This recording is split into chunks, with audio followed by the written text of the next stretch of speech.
Ladies and gentlemen, welcome back to another episode of Brandon's World. Thursday, April 11th, 2024 is here.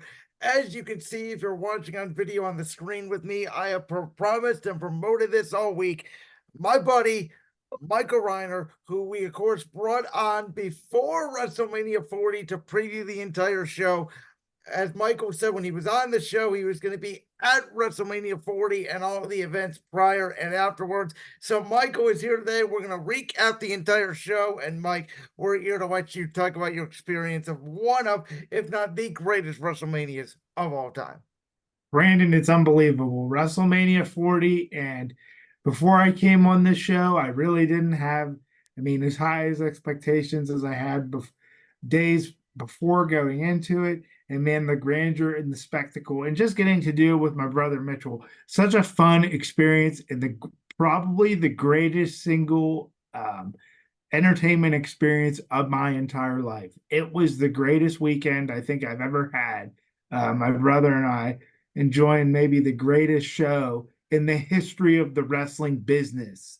I know that might be a stretch because we've got a lot of people who are Attitude Era fans on here. They might say WrestleMania 17 is the best one. But for my money, the way this event ended and being there in Philadelphia, in Lincoln Financial Field, the home of Brandon's Eagles, I got to tell you, it was a once in a lifetime event, and I don't think they will ever top it. So, Mike, just for reference, before we get into the conversation, I know you were at SmackDown, you were at the Hall of Fame, you were at Mania, you were at the RAW After Mania. Did you guys also go to NXT Stand and Deliver as well? We did. NXT Stand and Deliver was Saturday morning at the Wells Fargo Center. It was at 11:30. That show lasted about 3 hours. If you watched it, of course, it was Trick Williams getting the victory over Carmelo Hayes. And then from there, we went to Xfinity Live. It's basically an entertainment area that's between Lincoln Financial Field and Citizens Bank Park. I hang out there with a great friend, personal friend of mine, and former sled hockey teammate and Philly native, Mr. Steve Potter. I haven't got to see him in 10 years, Brandon, but it Wow. was great in about 10 years, but it was great to see him and his fiance, Alexis, and we had a wonderful time before we headed over to Lincoln Financial Field for the start of night one. So, Mike, first of all, before we get into the everything that happened over the weekend, tell us a little bit about the city of Philly. Did you enjoy yourself? We loved it. Everyone was so respectful, and it was just a wonderful place to be at. Definitely, it was easier to get prior parking before we went to these events. I decided to do that just because it was easier for us to drive our vehicle and find parking passes near the particular venues. But as far as the small intermittent travels that we had, we went out to Suplex Vintage Wrestling in downtown Philadelphia. It's a vintage wrestling collectible store. We used Ubers to get to that. We used Lyfts to get around to the smaller parts of the city. But when we traveled to the different wrestling events, we bought parking passes for Wells Fargo Center and um, for Lincoln Financial Field. Awesome setup though with these parking passes. They're right in the parking lot of the Wells Fargo Center, especially for NXT.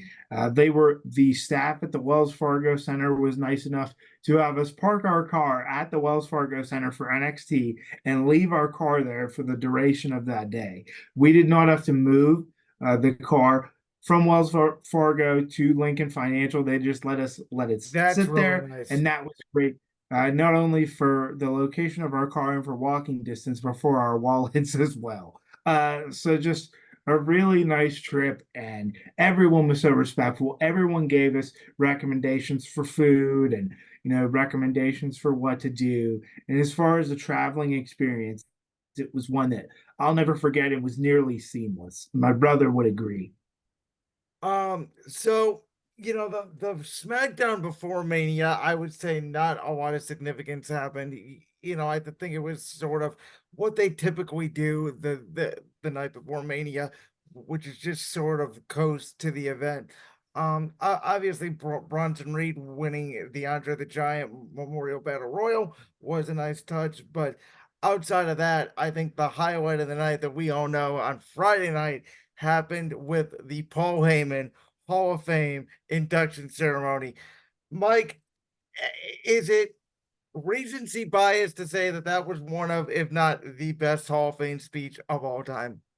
I think it's definitely top five in my book, Brandon. When you look at the greatest men who have ever worked backstage or donned a microphone, Paul Heyman is in that conversation. For my money, he's the greatest in-ring manager in the history of the wrestling business, with the different people he's managed and wrestlers he's managed, but also his role as an executive, his role as a backstage leader on the creative team. What a sharp mind, and what a guy that just loves this business and loves the fans, Brandon. It definitely was a top five speech. I don't want to give in to any, spoilers about the speech, but when he thanked Paul Triple H Levesque, that was the highlight for me of this speech.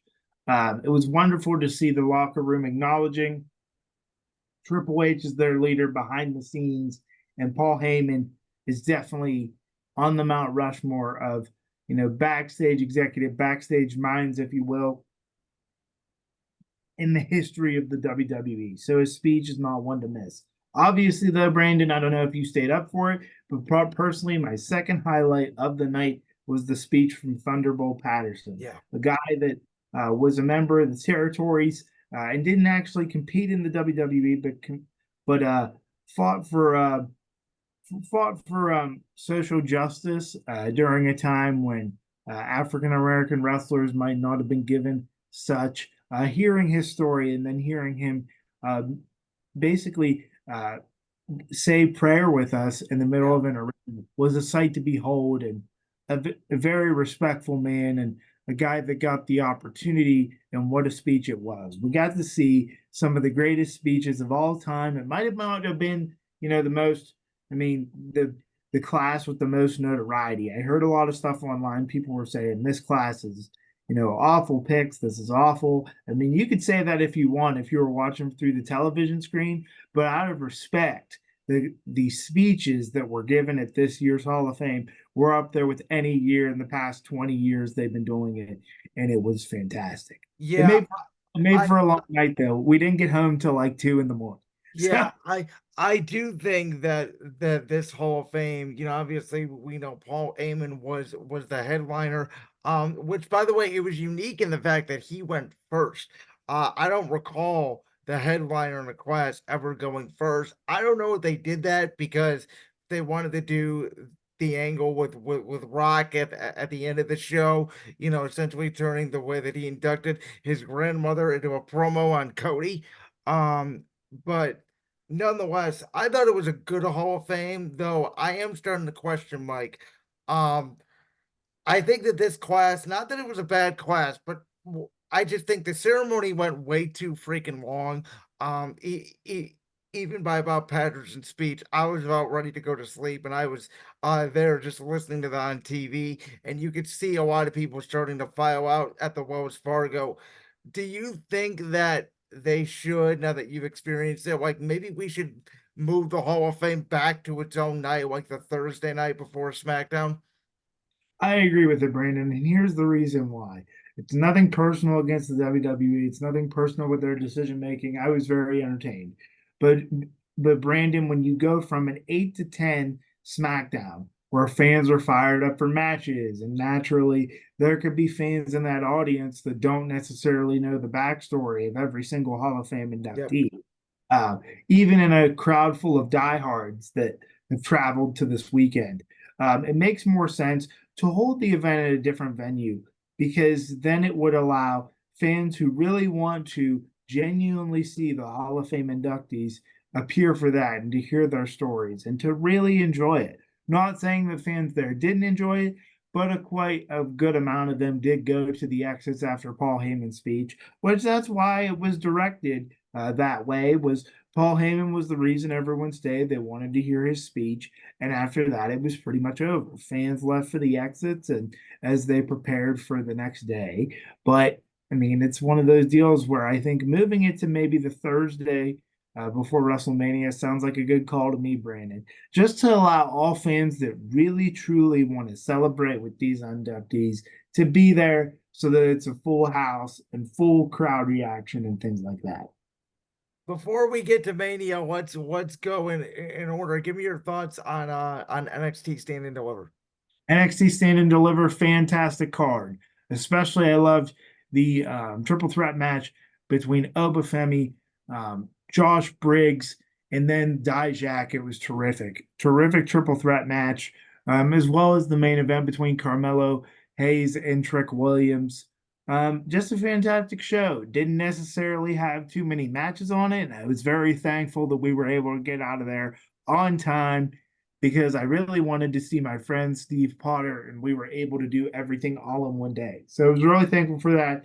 And yeah, I mean, that triple threat match, if you think about the way that Jim Ross used to describe barn burners and slobber Yes. knockers on WWE TV, that was probably my highlight of that show and the best match on the card. Yeah, and I agree. And NXT has sort of did this formula before where, there's only 4 or 5 matches on the card. It's a 3 hour show. Get people in and out, give people time to eat and refresh right before the main card. Um, and then we got to WrestleMania Saturday, which, Mike, I mean, there's so much to dive into with this show. I'm gonna let you pick where you want to start. Where do I want to start? Let me think about that. I mean, I guess I guess the takeaway from the very beginning was just taking in the whole entire stadium, Lincoln Financial Field, this beautiful green. I was captivated by the look of the stage this year and everything that played out about it. And then from night one goes, I mean, terrific opener between Rhea Ripley and Becky Lynch, two of the best wrestlers that will probably go down as two of the best wrestlers to ever do it in the first match of this show. And then we go to the ladder match, which was absolute carnage. It was great to see R-Truth and The Miz finally get their moment at WrestleMania, and the pop that ensued for R-Truth, who's Yes. in his mid to late 50s now. Like, Incredible. The longest tenured member on the roster. and he looks like he's in his 30s, Yeah. or less than that. He's a terrific athlete. All the terrific athletes in the ladder match, phenomenal. I wanted to get your thoughts on the whole Rey Mysterio Philadelphia Eagles outfit because man, oh man, that Yeah, was the that that was absolutely sick. And I had heard the reports of Jason Kelsey potentially showing up to Philly, but I don't know, when it was gonna be. I thought that was a perfect way to do it. As I told you before, the build for the match was all right. It was decent. I don't think it was a match that we were all particularly looking forward to, but I think it did its purpose. I kind of wish that Dom would have got his own special entrance again, like they did last year with him and Ray, but I get why they didn't do it because it was a tag match. well, and also Brandon, you got to remember. Here's the one thing that everyone has to remember about a WrestleMania card: every single story cannot be a full novel out there. Like every single story, just based on television time and based on timing of the show, we only got a 4 hour, 3 to 4 hour show, which means that certain storylines, certain angles, certain matches do not have the amount of time Yeah, no, it's true. other, that other matches do. That's what people need to remember. Every match cannot be an absolute 5-star classic. Sure, this could have been on a SmackDown, but the sound of the Philly crowd, there were people in Eagles jerseys all around me. And for those parents that might not watch WWE on a regular basis, but they definitely know who Jason Kelsey is by now. Yes. I mean, that was a moment for them. And this was one of those moments of the show where you realize, there was something for everybody in both of these nights. It was awesome. Yeah. I heard a lot of speculation, Mike, that everybody online was complaining about the Jay and Jimmy Uso match, and they said, it was a terrible match. And I agree with some of your point, which is, I think the match needed maybe a little more time. But I didn't think it was the worst match by any means. I think it set some things up potentially down the line where you could get a Rikishi involved in a stipulation match, either at Backlash or Clash of the Castle or wherever you want to do it. But I thought that, really that whole thing was all about getting Jey Uso's incredible entrance, which is so fun to do live. It's unbelievable. With all the people waving their arms up and down and getting that on the show, which is a spectacle to see. Well, and it's just you and I, Brandon. We're from the era of rapper Lil Wayne, so Right. like that's I mean that's a moment. Like, and I'll say this: probably my favorite moment of the whole weekend was doing this, raise Yes. the hand, because when you see 20,000 and 70,000 people doing that a night, it just blows your mind. Like, sure, the match wasn't everything that everyone probably expected. I would like to have seen some sort of stipulation being added, maybe a last man standing match, maybe a steel cage match, maybe a Hell in a Cell match. But at the end of the day, it's clear that Jimmy versus Jay is not over. Jay versus Jimmy is not over. And I believe there's more legroom in this, and I think it could be definitely a SummerSlam match or a rematch the following year with added stakes.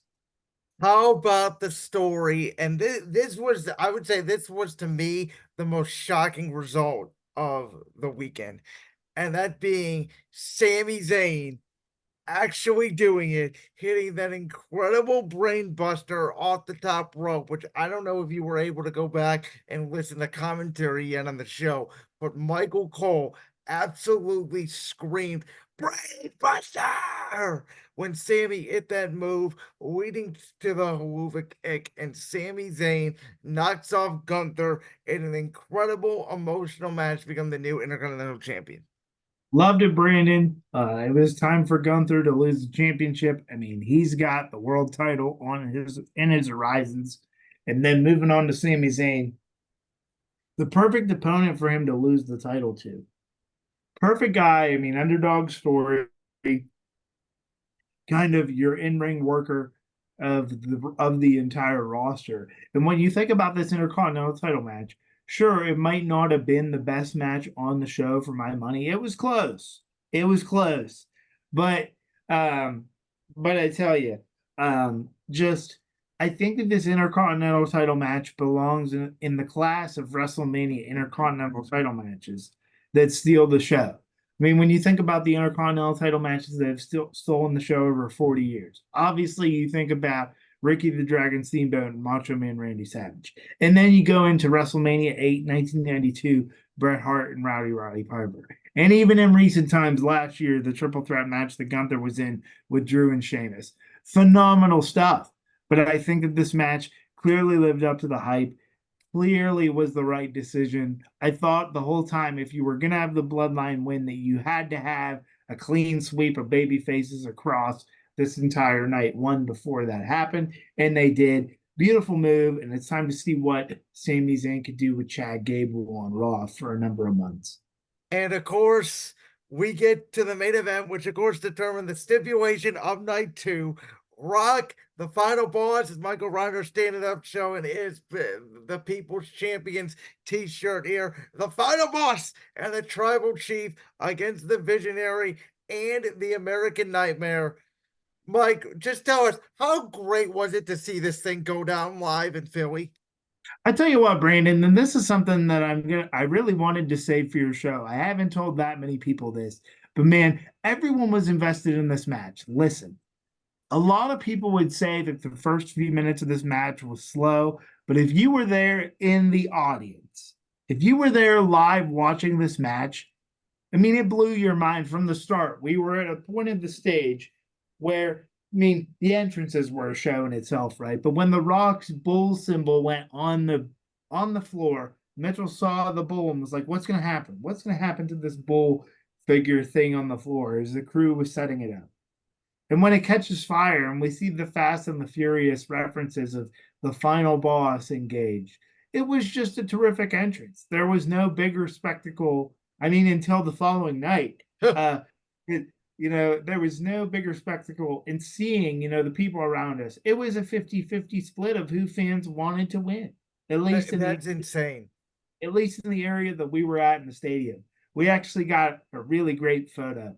And I know that we're probably on the PG realm on this show, but it was so funny. We were in the audience and we saw a child, a small child, about 8 to 10 years old, giving a certain symbol to Roman Reigns that, you know, with his finger that is not really suitable for television or for broadcast, but we'll just leave it at that. And it's like we were just dying laughing because that just shows the character and the strength of the bloodline. The fact that to some segments of the audience they love the bloodline, but they're also being perfect villains. Brandon, if that could elicit that emotion from a child, like, that means that they're doing their job and they're doing it fantastic.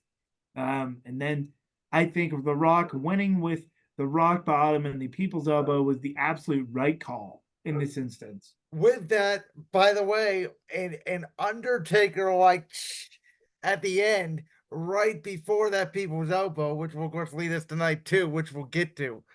Um, I think my last question for you in terms of night one is, so I don't know if this was a television deal because from what I heard was in the stadium, the crowd was emotional and loud as AF all night long.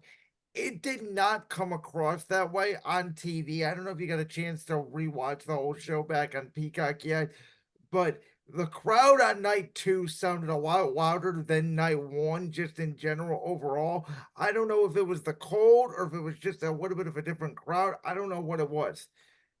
I would say that night one compared to night two, I would say that there were a couple of matches. I mean, from my general opinion and hearing other people's opinion, there were some matches that kind of were below people's expectations. I think the USO match was kind of below people's expectations. But I think at the end of the day, Brandon, the thing that I'm going to keep pounding home was everybody in that area, everyone in the city of Philly wanted to see Cody Rhodes win the WWE Championship. And listen, it's not that I don't believe that people weren't excited to see The Rock's in ring return. I just think people were more excited to see Cody Rhodes win the big one. So Does speaking of that that, let's does that not make waste any time. sorry We'll sorry about that? I mean, does that make go sense ahead. to me? Maybe the tag team match was more predictable than anything else on the show, but it was still a phenomenal match, and it was my favorite match on the whole show, and I thought it was done beautifully. I mean, that's Yeah, I mean, we talked about my thoughts when it came to Cody finishing the story and the bloodline and all that, but I can actually acknowledge that those two matches, for my money, specifically this match that we're going to talk about, the main event of night two, Cody and Roman, we all knew going into it was going to be the most overbooked shenanigans match that we have ever seen. But they actually gave Cody and Roman a lot of time before that, before all the interferences happened. One of my favorite moments is, and I don't know if you've seen the video or if you guys were able to hear it in the stadium, but when Roman hits Cody with the crossroads, and Cody obviously kicks out of the crossroads, Roman says, "That move sucked. You can't beat anybody with that move." I just thought it was absolutely fantastic, great selling, and it foreshadowed obviously what happened later in the night.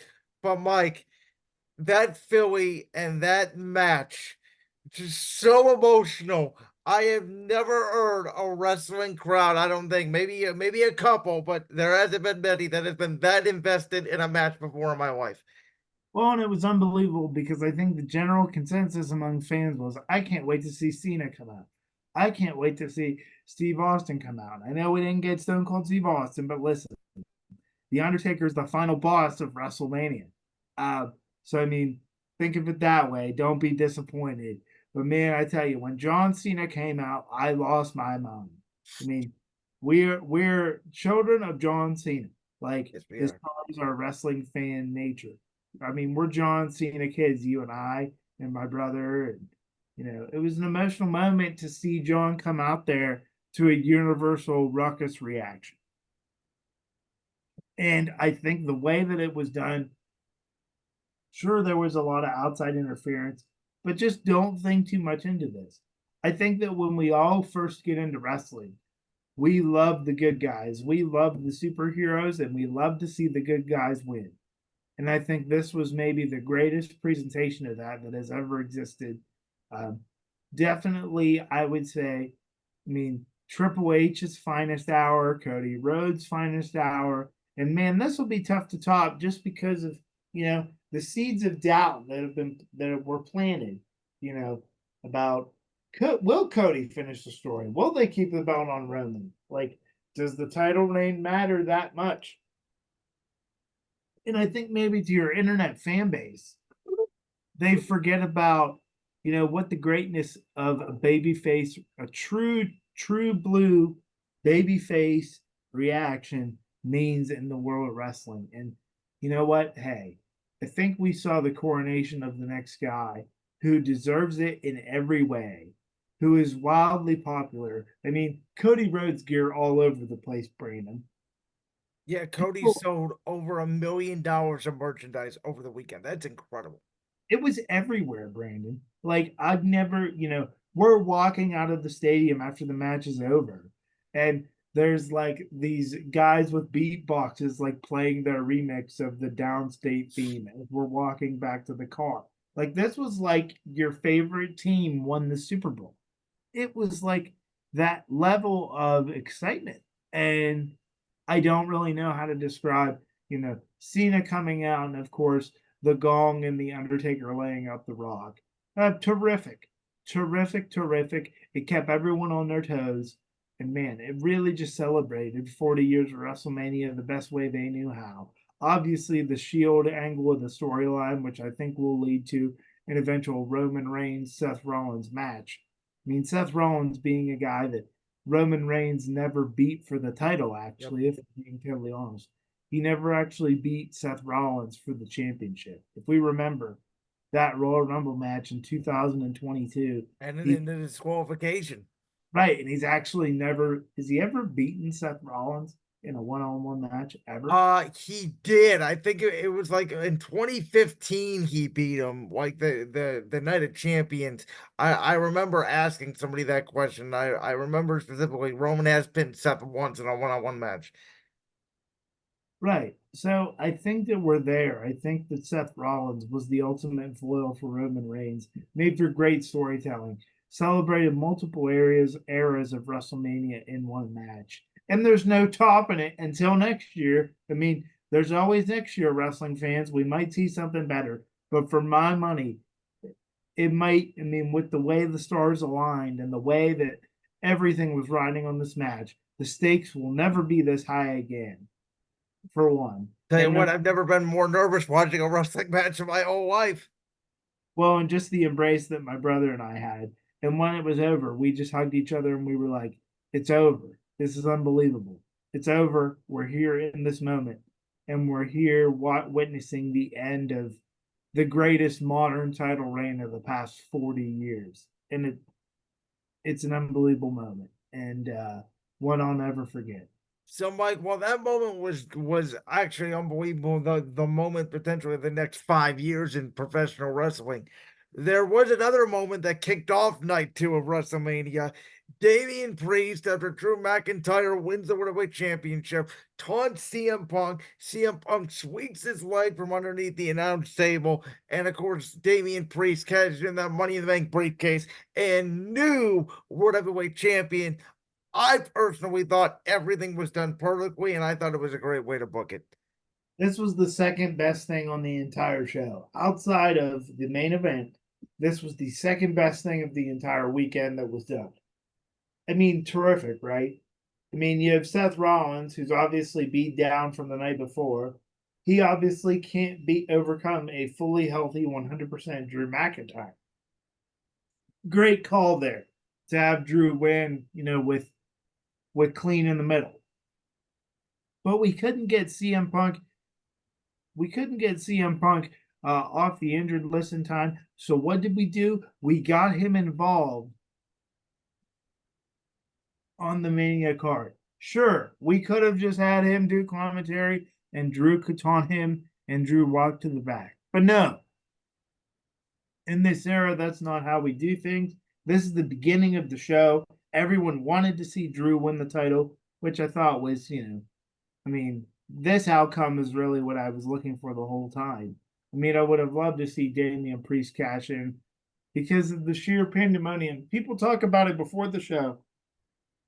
People get excited about the possibility of the Money in the Bank cash in. They do. No matter whether they're babyface or they're a heel wrestler, it doesn't matter at this point. And it was the best possible way to one, get CM Punk involved, two, keep heat on Drew McIntyre, and three, create a brand new star in Damian Priest. This is what brought him over the top. A lot of people had seeds of doubt in him, like he was going to fail to cash in. And that could have been on the table all the way up to the very end of this. But you know what? Beautiful in the sense that now we have a new World Heavyweight Champion and a new fresh batch of storylines that are going to be, warmed up and served to the public. Uh, Big ups to Damian Priest, one of the original NXT Triple H guys. And he gets his moment.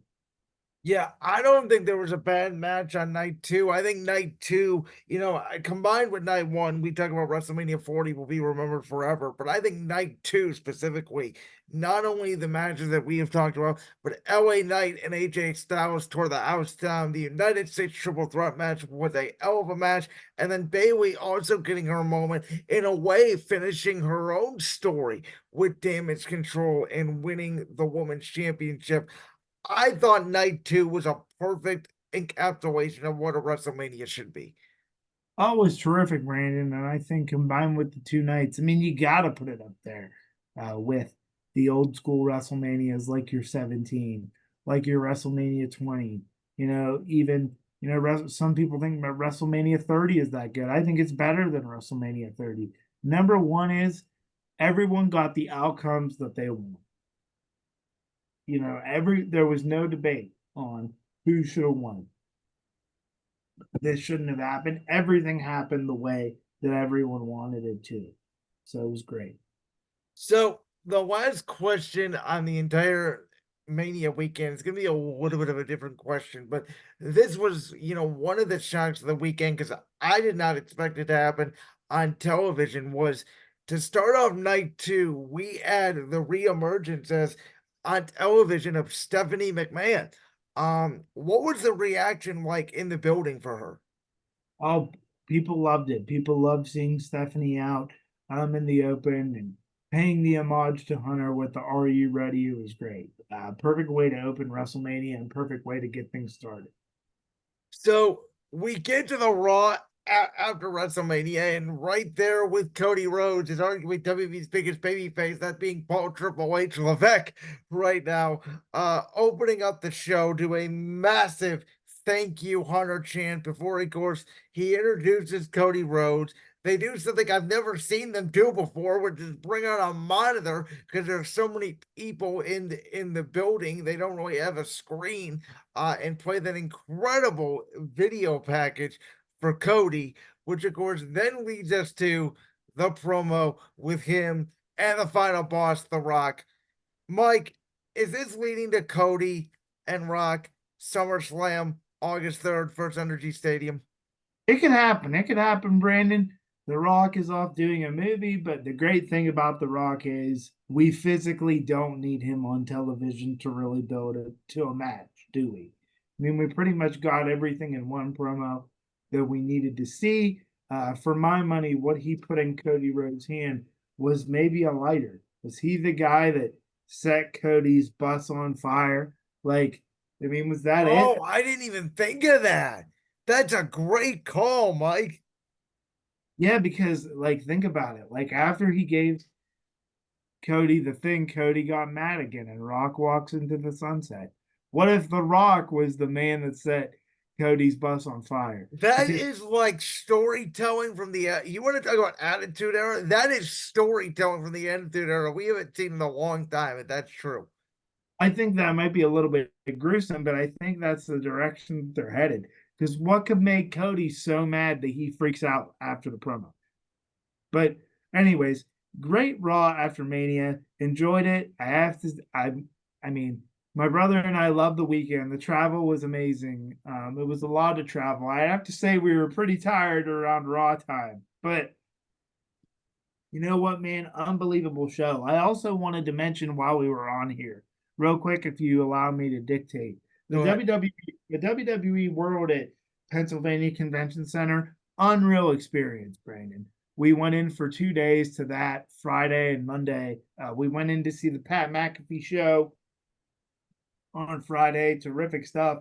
All these different exhibits, all these different um, places to go, items to see, and the WrestleMania Superstore was an unbelievable experience. WWE memorabilia, WrestleMania apparel, merchandise. It was like a WrestleMania Walmart, Brandon. And there were so many people from Fanatics and the WWE that were so gracious and so thankful. I want to give a shout out to the woman from Fanatics and WWE who actually saw Mitchell and I walk into the event on Monday and tracked me down and said, "Hey, there's an accessible disabilities line to get to the front to do your WWE entrance. Would you like to do your WWE entrance down the ramp one last time before we shut the line down?" And we're like, "Yes." And we went up and we did it. And she just noticed me out of the pack and saw that I was walking with my crutch and saw, "Hey, do you want to do this?" And we're like, "Yeah." It's just unbelievable people, unbelievable experience. Um, and then from there, later on Monday, there was actually a VIP autograph session with LA Knight where you got to meet him. And I Yeah. got, yeah, and I got to meet LA Knight. I have a picture of him with me in the world, and I'm going to post that to my socials here later on today. But just an unbelievable trip. I would like to thank everyone with the WWE.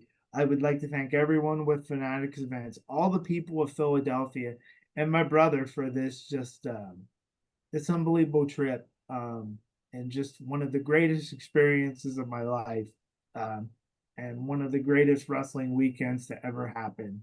And just it wouldn't have been possible with all these different things, and I'm so grateful for it and grateful for this opportunity that, you know, it was only 6 hours away and it ended up being one of the greatest weekends ever. And I can't even describe how fun it was. We met fans from London, England, from Wales, just unreal, unreal. It's something I'll never forget. And as I always say about WrestleMania, even though it feels so short in the moment, it used to be one day, now it's only two. The best part about it, Mike, is the day after we start all over again. Well, yeah, Brandon, don't forget. I mean, listen, guys, for all us local Northeast Ohio, Western Pennsylvania wrestling fans out there, SummerSlam is appointment attendance, for any wrestling fan in the area. I mean, I know there's nothing like going to any WWE show, whether it's in PPG Paints Arena, Rocket Mortgage Fieldhouse, but this SummerSlam event will be booked as the biggest SummerSlam of all time, the biggest party of the summer of all time. Who knows? Maybe the People's Champion, the final boss, will be involved. So do a vacation out of it, enjoy it, and spend the time with fellow fans. You won't regret it. And I'll be there as well at First Energy Stadium and Bronze Stadium for sure. I do feel like, Mike, and you can tell me if I'm wrong, the story they're going here with Cody, if you want to make this the biggest SummerSlam of all time, there's really only two options. And one of them is the one we talked about, Cody and Rock. And the other one is if you can market it, if you want to do it this way and call it the biggest SummerSlam match of all time, Cody Roman 3. Yep. If we're not gonna get The Rock back on TV, that's the way I would do it. I mean, and then from there you have Cody win the rematch. Rock shows up as a surprise appearance at the end and be like, "Hey, like it's admitted, I set the bus on fire." Like I don't know how you want to go about that, but I mean, it's kind of just right there. I mean, you know, for me, I think SummerSlam's going to be amazing. So I'll say this before we get out of here today. I want to talk, I want to move forward a year. It's going to be WrestleMania 41. Now, it looks like it's going to be in Minneapolis, so that's not completely confirmed. It could be in Las Vegas as well. Regardless, I think we all feel like Rock and Roman will main event night two. Um, Night one, I think, could have some different options. It sounds like it could be John Cena's last match. I could see a Jade Cargill Rhea Ripley match. I could see a Seth McIntyre Punk triple threat if you wanted to go all the way down that route and main event that night. Do you have any inkling on what Mania 41 could look like right now? I mean, it depends on really how long The Rock has left. If The Rock has 1 year left, we're going to see The Rock and Roman Reigns. And on the WWE Championship side, I'll go with Cody Rhodes versus John Cena and John Cena's retirement match. Um, can he, win the 17 title or will he lose? I mean, that has a lot of stakes to it, and it's very That unpredictable. would, you know what? I didn't even think about that. That'd be a great way to book it, Mike. That's why I bring you on because your mind is so great. Thank you, Brandon. I just if I'm a wrestling fan and a lot can change in a year from now. That's why I think, booking WrestleMania a year in advance is pretty dumb. But you know what? Listen, here's the deal. There's going to be some more unpredictability. Nobody could have predicted what was going to happen after WrestleMania 39. Yet it happened. Right. I mean, nobody predicted what would happen going into the Rumble. I mean, we all kind of thought it was going to be Rock and Roman, and then Cody won the Rumble. The Rock did not show up, and then everything kind of fell into place. Right. And it was perfect, right? So we got some time. But you know what? If we're gonna go away from the bloodline, if we're gonna, you know, if if it's a situation where we get Cody versus Rock at Survivor Series, and then Roman screws Rock, I don't know what's gonna happen. It anything can happen at this moment, and that's why we might not want to write these in stone because they could change within the hour. But man, I tell you, what a beautiful WrestleMania weekend, and thanks for having me on, Brandon. It was phenomenal. Bottom line is a lot like the Attitude Era. When we get out of this era, whether it's 2, 3, 4 years from now, this current era of wrestling that we are in right now is going to be looked back on, whether it's called the Paul Triple H Levesque era, whether it's called the Renaissance era, whether it's called the Cody era, whatever you want to call it. I think in a half a decade or so, it will be looked upon as much as the Attitude Era, if not more, for the social media viewing experience and the numbers that WWE is putting up right now, Mike. Over the weekend, 1.3 billion minutes were spent on Peacock watching WrestleMania. It was the most streamed entertainment event on Peacock of all time, and the second most used Peacock was of all time, only behind the NFL wildcard game that aired in January. Well, I mean, the NFL is pretty much an outlier because it beats everything else in television anyway. So, I mean, you're an elite company of WrestleMania 40. That's all I'm going to say. And it's what a weekend and what a way to recap. Like that clip from the Brands World podcast? If so, make sure you go down there and hit that subscribe button. While you're down there hitting the subscribe button, make sure to also hit the notification bell so you never miss another upload. And make sure you check out all the other clips from the Brands World podcast right here on YouTube.